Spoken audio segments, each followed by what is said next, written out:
Hey everyone, Jason here, Aspiring Entrepreneur, and thank you so much for the warm comments I got on the last vlog. I was actually super surprised to see the emails and comments and feedback I got on that particular vlog, and I hear you loud and clear. These vlogs will continue, and your support is really the reason, and your feedback is really the reason that I have the energy to continue going forward. So I want to say thank you so much for that support. You know, it's amazing to just read your emails and comments and see that these vlogs are actually being helpful. So we'll drop them down to 3 vlogs a week starting next week, and they'll be a little more casual. I'll just pick something out of what I am actually working on and kind of share a lesson learned.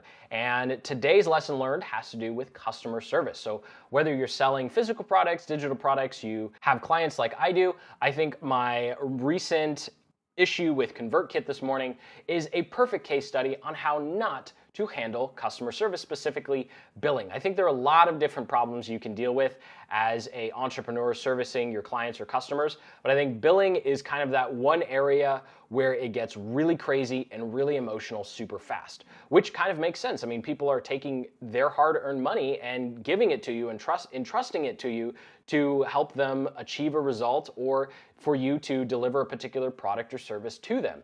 And when it comes to dealing with these types of situations, whether they think they're being overcharged or whether they think they should be getting a refund or whether they're not happy with their product or service, you know, whatever it is, just handle it like you're walking on eggshells, because there's a lot of emotion from the customer side that doesn't always come through email, unless of course they're cussing at you. And if they're cussing at you, then just like give them a refund. They're a terrible person and, you know, wash your hands of them. That's what we do with clients in our own agency. If they cuss at anyone on our team, they're immediately gone. Like we don't even ask for an apology. Like that's unprofessional. You're typing up an email. You have the brain power to go, oh, maybe I shouldn't say the F word when I'm complaining about how my ad spend went, or something to that effect. So I want to dive into this series of emails right here and actually go through the first one where I sent to ConvertKit because they charged me $200 extra over what I originally thought I was going to be paying. And this was after my 30-day free trial. I was happy with the software, so I thought, hey, I'll just pay you $300 and save, you know, $60 off the year plan because I'm going to keep you for a year anyway. The only problem was they wound up charging my card $490. So I respectfully and calmly explained why I was super confused. They charged me $490. So this is the email. Essentially, I just said, hey, you sent me an invoice. It was sent at 12:30 at night for some super strange reason.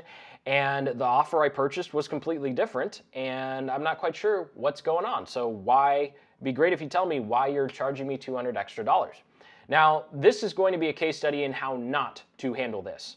And this is what the response I got back was, hey, we charge you $490 because you're over 1,000 subs, and you know that 29 price point plan was no longer applicable to you. Hope that clears up any confusion. The very first thing you want to do, even if it's the customer's fault, it's the client's fault, it's completely out of your control, is just say, I'm sorry, or acknowledge they're upset or frustrated or confused, right? Say, I'm sorry you're confused. I'm sorry for the confusion. I'm sorry for the frustration. I'm sorry for the mix-up, the misunderstanding, the miscommunication. Just, I'm sorry or we're sorry. 9 out of 10 times in my personal experience, and as a customer from personal experience, 9 out of 10 times, that completely diffuses the situation. And again, it doesn't matter if the customer is being a complete idiot, right? You will have dumb customers. You will have dumb clients where you will be on the phone and say, it's going to be $5,000. Okay, great. You send them the invoice. They call you up 10 minutes later and go, why is it $5,000? I thought it was $2,500. Like, that happens all the time, right? That's just normal. That's part of doing business. And it doesn't matter how you feel, or you're like, it's crystal clear, I said it 5 times, or like, it's in writing in the contract. Doesn't matter. You just start by apologizing and letting them know that you empathize and understand that they're upset and you're here to fix the problem. Of course, this email does not do that. So we're going to fast forward a little bit to about an hour ago, and I just replied early this morning saying, while it makes sense, nothing told me that you were going to upgrade. So to be clear, I'm correct in understanding that I agreed to pay $290. Your system charged me $490 and didn't tell me. And of course, the final email I got was much closer to what the first email should have been, which was, Yeah, I completely understand your frustration. Yes, that's correct. Once again, I'm sorry. Would you like me to refund the amount and switch you to a monthly plan? Bam.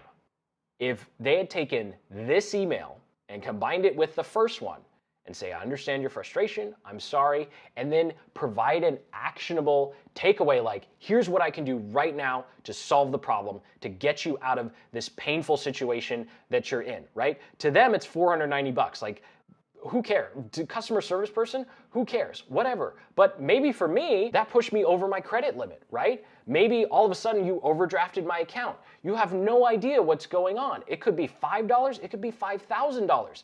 But if someone is upset that you charge them more, just be as understanding as possible. And again, this is a big asterisk. You know, if they're emailing you a bunch of F-bombs, then just give them the money back and they're a crummy person and let them go. But if they're genuinely reaching out and asking, why'd you charge me more? For all this person knows, like, I just got overdrafted and I had to pay, $120 because 3 checks bounced from my debit account, right? Obviously that didn't happen because I used a credit card. That's why I like using credit cards now.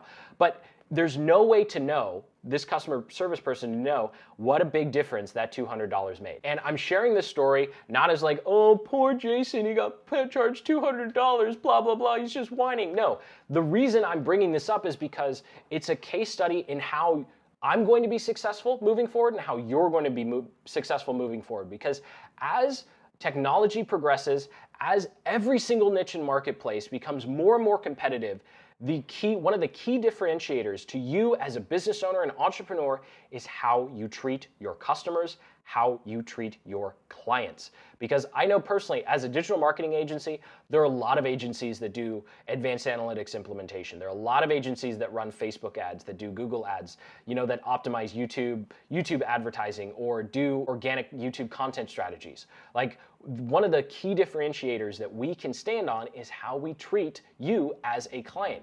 And the same is true if you're doing physical products or digital products. Just look at Zappos or Zappo. I think it's Zappos. Yeah, I think it's Zappos. Zappos.com that was bought by Amazon for some ridiculous ridiculous number. And the way they differentiated, all they sold was shoes. That wasn't new, but what was new was how they treated their customers. Like, how you treat your customers, how you treat your clients really, really is important. So again, I'm not sharing this to complain. This is not a boo-hoo, oh, he's upset about 200 bucks. I'm sharing this as a case study on how your client or customer can perceive or misunderstand how you're communicating. In this case, I don't think I'm misunderstanding because there was no apology the first time. I will stay with them. They're going to get another year of business, but you better believe if there wasn't an apology in that second email, I would have gone over to ActiveCampaign, even though it's 3 times as much. I just know ActiveCampaign has actual great support because we use it for some of our larger clients. It's just an overkill for what I'm doing here with this channel and my products. So I do hope that was helpful. I know that's not necessarily like, here's how to be successful with YouTube ads or make more money, but actually it is. It is how to make more money, because in the long run, the better you treat your customers, the better you treat your list, your audience, your clients, the more successful you're ultimately going to be. So I genuinely hope that was helpful. And until the next vlog, keep building the business you love.